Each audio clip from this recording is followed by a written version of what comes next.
Welcome back to another installment on solving linear equations. Let's get started.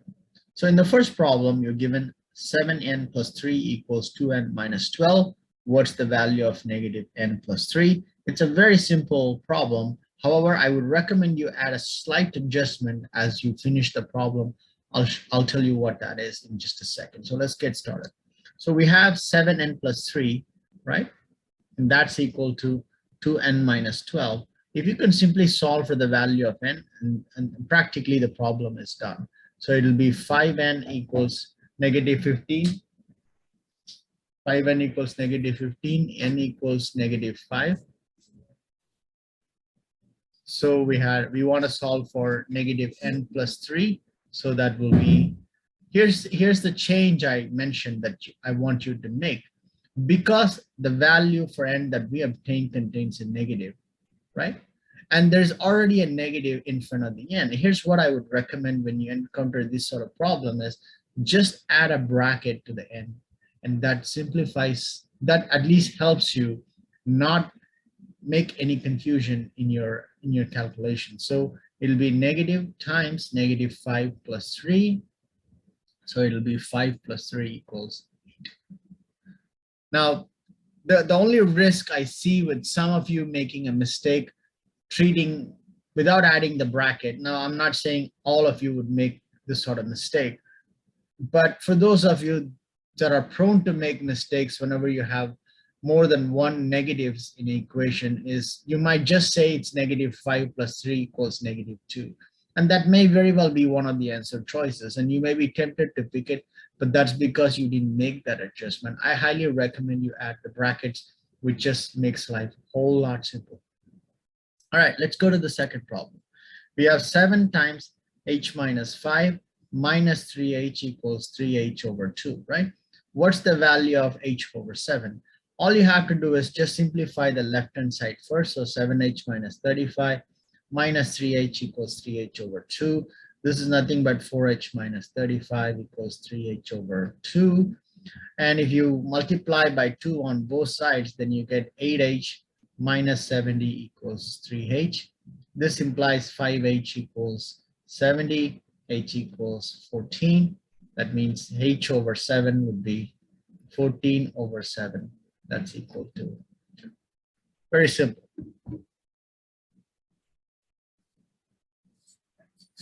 So in the next problem, you're given r over 3 plus s over 11 equals 39 over 33.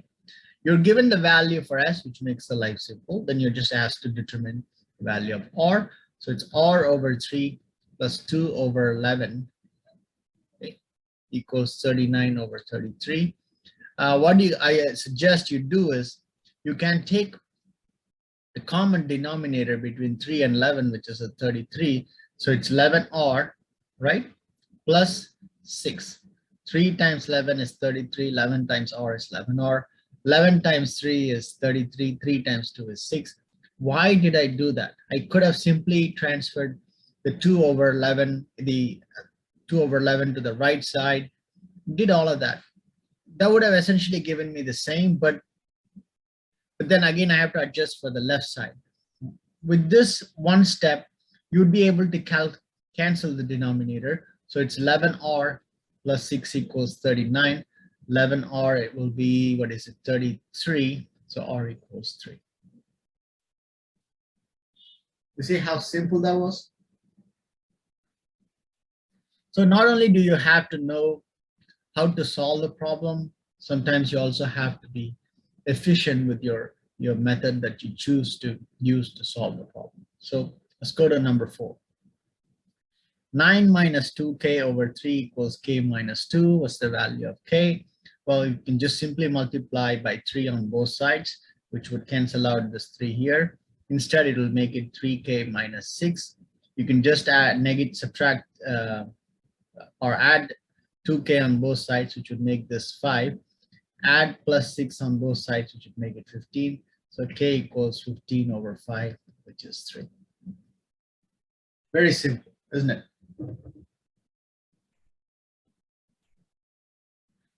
A $48 shirt cost 22 more than 1/2 the cost of a pair of pants, how much does the pair of pants cost? Okay, now the most trickiest aspect of this problem is the pair of pants. Okay, let's call it P.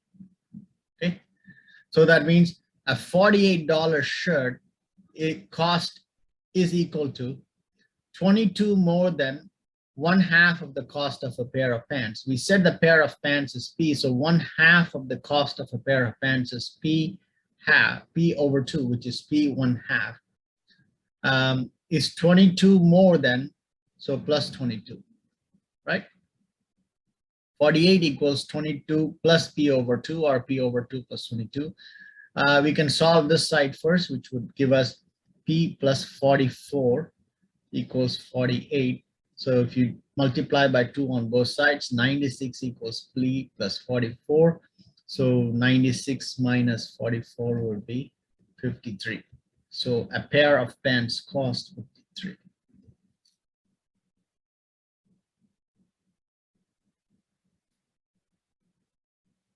Now, had they asked how much a pant would have cost, that would have made the problem a little more difficult up front. You still would have had to have used the same approach. Let's say they extended the question further. They asked you, not only they asked you how much does the pair of pants cost, what if they had asked you for the cost of a single pant? You would have still taken the same approach, and in the end, the cost of a single pant would be 53 by 2, right? That will be the cost of a single pant, but that's not what they're asking. But what I'm saying here is, had they presented that up front, it would have made the thought process a little more difficult, but they helped us by just keeping it as a pair of pants. So we gave the letter P for pair of pants, and from there we worked our problem, and it worked out all right. It's not that difficult. Twice a number n increased by 11 is same as 6 times the number decreased by 9. Again, keep in mind on all the trips and ticks, is a barrier. So that means twice a number n increased by 11 equals 6 times the number decreased by 9. That's what it literally translates to. So if you add negative 2n on both sides, it becomes 4n, and you add 9 on both sides, it becomes 20. So n equals 20 over 4 is 5. You see how simple that was? So this is problem 6. It's problem 5. I'm just going to put a block here so I can problem 7. 1/2 of a number increased by 3 is 5 less than 2/3 of a number. 1/2 is 1 over half, 1 over 2. 1/2 of a number is increased by 3. So n over 2 plus 3 is equal to 5 less than 2/3 of a number. 2/3 of n minus 5, right? So again, you can solve one side first, so that if I take 2 as a common denominator on the left side, it'll be n plus 6, right? Equals, if I take 3 on the denominator here, it's 2n minus 15, right? So now we can cross multiply. So it's 3n plus 18 equals 4n minus 30, right? So if we subtract n on both sides, it'll be negative n equals, if you subtract 18 on both sides, it'll be negative 48. So n equals 48.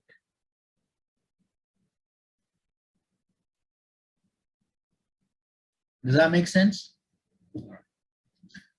And it's the last of the problem in this video.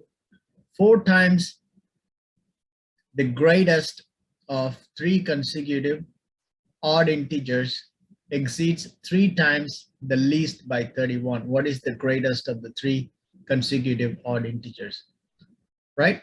So how do you write? Let's just write 3 odd integers that are consecutive, 1, 3, and 5. If this is n, right? This is 3 is 1 plus 2, 5 is 1 plus 4, right? because n is 1, right? 1, 1 plus 2, 1 plus 4. If n is 1, n plus 2, and n plus 4, right?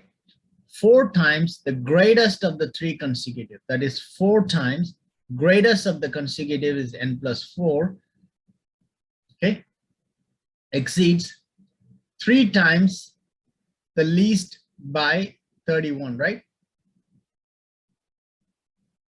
4 times the greatest of the 3 consecutive odd integers exceed 3 times the least by 31, right? Exceeds means the later portion had to be subtracted from the previous portion and the whole thing is equal to 31, right? Exceeds 3 times, exceeds 3 times the least by, right? 3 times the least is just 3n, that's equal to 31. Please don't think it is saying it's 3n minus 31. That's not what it's saying, okay? That's absolutely not what it's saying. So let's go ahead and solve it. So we have 4n plus 16 minus 3n equals 31. We have n plus 16 equals 31, and n must be equal to 15. Okay. What is the greatest of the 3 consecutive odd integers? Are we done with the problem? We've just calculated n, but it's asking what is the greatest of the 3 consecutive odd integers. This is where, you know, you might get carried away. You might see an answer choice 15, bingo, I'm going to go for it. No, it's asking for n plus 4. That means it's 15 plus 4 equals 19. This is the answer that they are looking for. Okay, pay attention. It is easy to get carried away in the moment, but stay calm, stay low to the earth, don't get carried away, then you're not going to make that mistake, right? Thank you for watching. I'll see you with another video on solving linear equations. Until then, bye-bye.